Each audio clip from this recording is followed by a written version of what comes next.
Là, faut pas que je m'accroche le pied parce que je peux me casser le peu de dents qui me Ça, reste. c'est une Rolls-Royce une Silver Cloud de 56 que les commerçants de Monaco ont fait don, enfin au cadeau, ont offert au prince Régnier III pour son mariage. Incroyable. Alors Valérie, la voiture qu'on va montrer maintenant a une histoire particulière. Oui, ça c'est une Austin, c'est un taxi Austin qui est arrivé de Londres, où la princesse Gas l'a fait ramener de Londres. Elle aimait beaucoup cette voiture, c'est une voiture qui braque bien, donc pour les modèles de Monaco, Monaco-Ville, c'était très bien. Et alors donc conduite à droite bien sûr, et à gauche il y a le porte-bagages. Et en fait le prince Albert II, il aimait voyager dans cette voiture sur le porte-bagages. On peut leur montrer? Oui bien sûr. On peut enjamber? Et là il se mettait ici, et donc le chauffeur qui le tenait pour pas qu'il tombe. Ah ouais, il se mettait là, mais il n'y a pas trop de protection. Oui, il était... La princesse avec ses enfants était là. Et d'ailleurs, c'est la princesse qui a fait recouvrir de ce tissu qu'elle aimait beaucoup. D'accord, putain, c'est incroyable de voir les voitures qui ont vraiment... C'est pas de la reconstitution, c'est des vraies voitures, quoi. Des voitures d'origine. Bon, alors les amis, là, on vous a présenté les véhicules anciens, parce que historiquement, c'était vraiment le plus important pour moi, en tout cas au niveau sentimental, c'est ce qui me tenait vraiment à cœur de vous montrer. Maintenant, on va arriver donc dans le coin des voitures type Formule 1. Parce que le prince possède pas mal de Formule 1. Valérie, il a combien de Formule 1?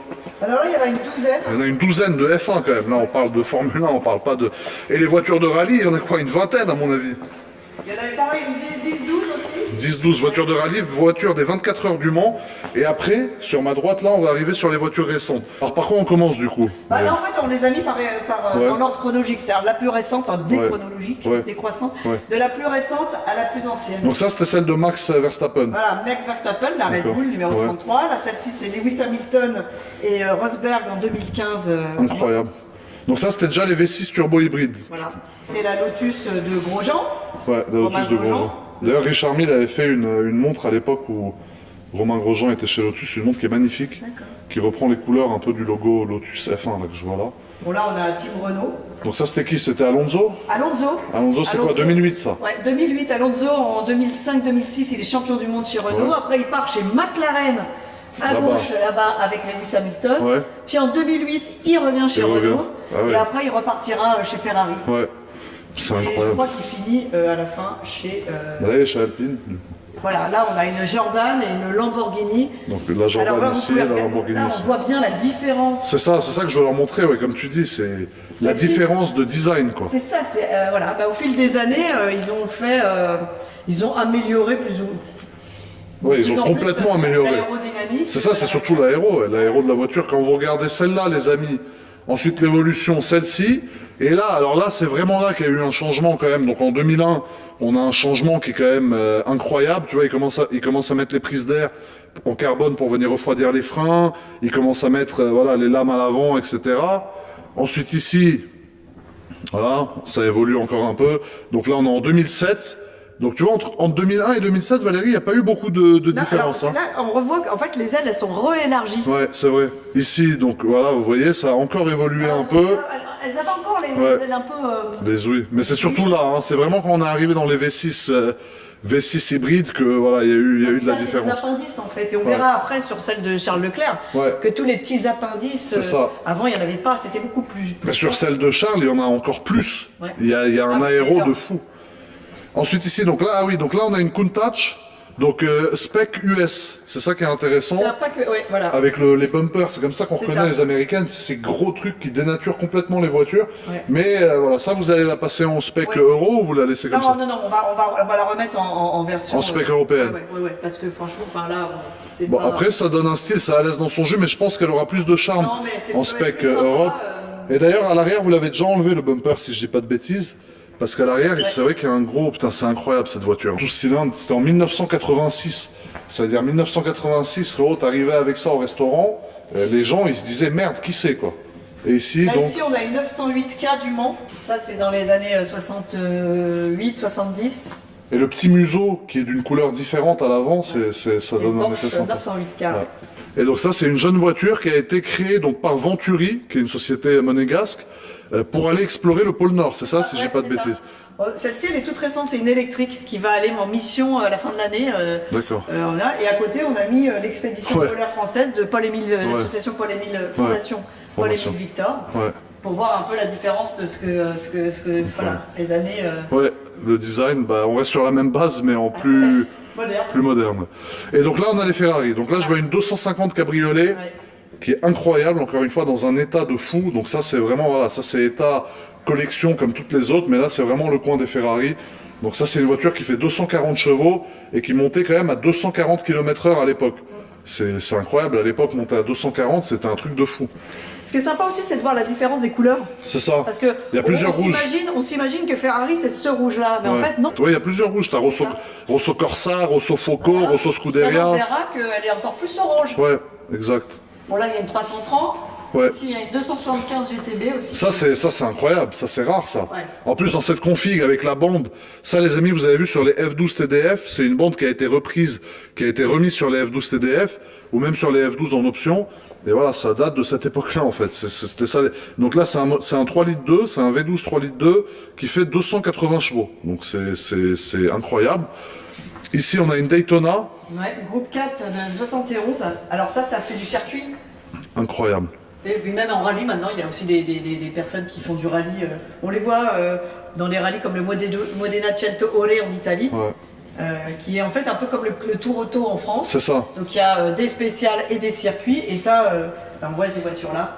Incroyable, 402 chevaux quand même, c'est un 4 litres 3. C'est sympa, hein, avec les rivets, ouais, c'est ça. Cuir. Bah, tous les appendices, ça c'est les appendices aéros qui doivent pas être d'origine, à mon avis, qui ont été vraiment vissés, qui ont été rajoutés après sur cette version-là, quoi. Et là, ouais, Testarossa. Donc ça, Testarossa, c'est incroyable, elle fait 0 à 100 en 4 secondes 8, donc c'est un truc de fou. Ouais. Et pour cette époque-là, c'était quand même la plus violente, je pense, des Ferrari, quoi. 390 chevaux, VMAX, 300 km/h quasiment, 295. Donc c'est de la folie. Et donc là, on a les voitures de rallye. Alors là, les voitures de rallye, alors on a une mythique, là, la 205 GTI T16 Evo 1, c'est celle d'Harry Vatanen avec laquelle il a gagné le Monte Carlo en 1985.